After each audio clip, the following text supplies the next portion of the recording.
We have a massive show today, so we're going to kick off with some news headlines. RBA, Woolworths, Disney and Boeing. We've got Pimp My Portfolio and stocks that we wish we'd bought about 12 months ago. I've got a Boeing joke for you. I bet it's not funny. Why is it called Boeing? Boing. Yeah. That's the sound the wheel makes when it hits the ground. Yes. But let's start with news. We've got a couple of headlines that we just want to touch on because there's been so much happening of late. And we start with the RBA because last Tuesday, the RBA met for their one of 8 meetings this year to decide what happens with interest rates. And for mortgage holders, the good news is that they decided to hold rates where they are. Yeah, well, good news for some. I think some mortgage holders were hoping / expecting a cut. Oh, so maybe dreaming if you're expecting a cut. I think it was largely unsurprising. 4.35% is where it stayed. I don't think anyone was really surprised that they held. The question is what comes next. And this is a quote from the RBA board after their results. So, recent data indicate that while inflation is easing, it is doing so more slowly than previously expected and remains high. The board expects that it will be some time yet before inflation is sustainably in the target range and will remain vigilant to upside risks. The path of interest rates that will best ensure that inflation returns to target in a reasonable time frame remains uncertain, and the board is not ruling anything in or out. Now, did you like my little emphasis added at part of those quotes? Yes. part of that quote.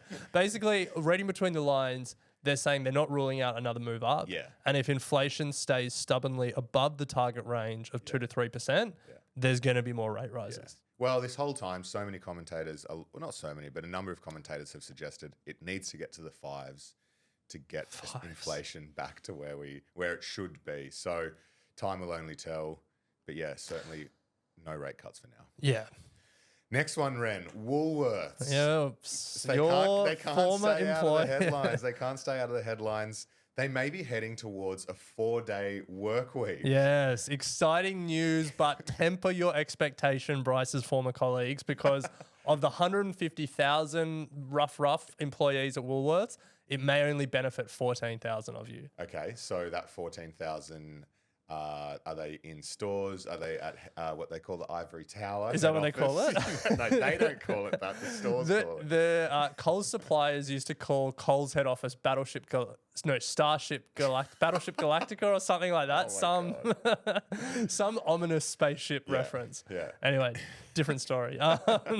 So the story here is that the Shoppies Union, one of the main unions that represent Woolies workers, powerful. They have approved. So Woolies is renegotiating their enterprise bargaining agreement with mainly the store employees that are covered by these unions. They've approved a proposal for a 4-day work week.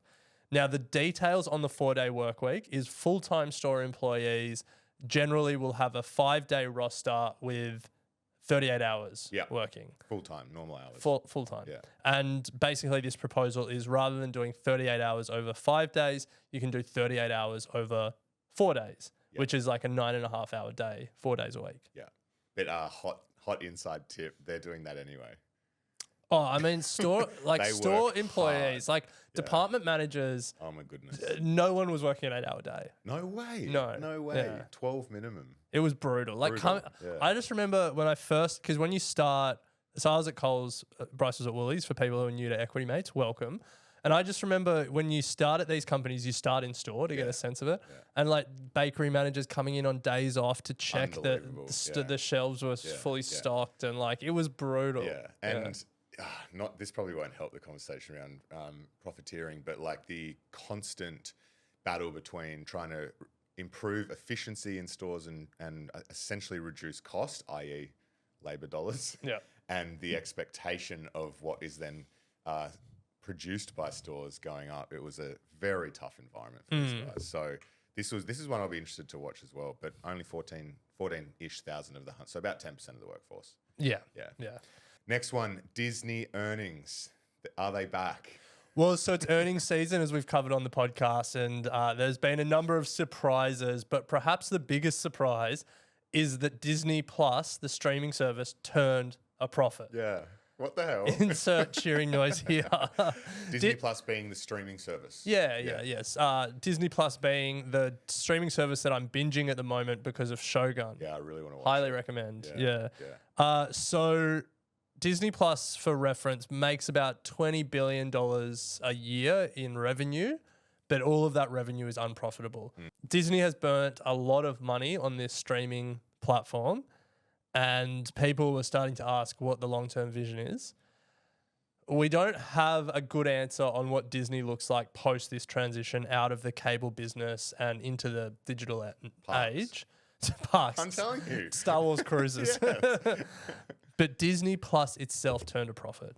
Now, the overall digital entertainment streaming division did not turn a profit. That includes like ESPN Plus and a few other streaming services. But Disney Plus itself turned a profit, which is really exciting. But there is a but. The stock dropped. The stock dropped 8%. Yeah, it's nuts. It's like, come on, guys. What more can they do? They can do a fair bit more. They can actually turn a profit across their whole business. Yeah, but I mean, come on. This is a business that has been leaking serious amounts, or I guess a division of a larger. Yeah. Sorry, I should be clear. Business. They always turn a profit, but that division. Yeah. So it's like, oh, come on. Yeah. What were they expecting? That's what it's saying to me. It's like the market was obviously expecting this to happen. Then if the stock drops 10% on the back of it, like what I'd love to know what they were wanting to actually see. I mean, the market's always future looking, and the future for Disney is what are they going to do with their sports channels? What are they going to do with their legacy cable business? What's the future of Disney Plus? Like, there's still all those questions still remain. Yeah. But Ren, finally, you made a Boeing joke, so we've got to talk about Boeing. More bad news continues. Yeah, so it's not good. Boeing is preparing to send their first manned space flight to the International Space Station. They have... Surely it's going to be empty. Well, no, it's manned. Who's going to go in it? I know. I read the headline and I was like, Boeing. This is not the way to turn around. So they are competing because for they've been like an aeronautics contractor for the government for decades. And like before SpaceX and Blue Origin came along, they were like the big boys in the room, but they've just been completely usurped by these upstarts. As much as you can call a $100 billion company an upstart. But they have got a new space vehicle, the Starliner, and they were preparing to send its first manned flight to the International Space Station, but it's Boeing, so no surprises here. They had to push it back, I think because there was some questions. Just focus on the here and now. Why do they need to do it? Well, look, when we're recording this, the space flight hasn't happened. I think by the time it's released, it will have happened. So you'll be able to Google and see if it did go or it got pushed back again. Unbelievable. But that's not the only Boeing headline. On Wednesday of last week, a Boeing cargo plane, it was a FedEx plane, but it was Boeing, taking off from Paris, landing in Istanbul, had to radio air traffic control and tell the Istanbul airport that they were landing without a front landing gear. Oh, landing gear. Okay, as in a front wheel. I think that's what it is. Landing gears are your wheels. Yeah. No casualties, but not great. My goodness. Yeah. They cannot... There's probably... they just need to do a full recall. All Boeing planes. You can't do that. They have that's to. like half of planes in existence. That's who cares. Every airline. This business is crashing into the ground, literally. Yeah. Anyway. So, look, Boeing has a lot of problems. A lot of problems. Yeah. New CEO coming in. You wouldn't want that CEO job. Now, we have a team member here, Simon, who's calling himself Mr. Beat Up. Mr. Beat Down, because he thinks he's got a knack of picking stocks that are right for rebound. He called the Tesla rebound recently. Back in 2022, he called the Meta rebound. So, look, he's got some runs on the board, and we keep checking in with him on Boeing, and he keeps saying, not yet.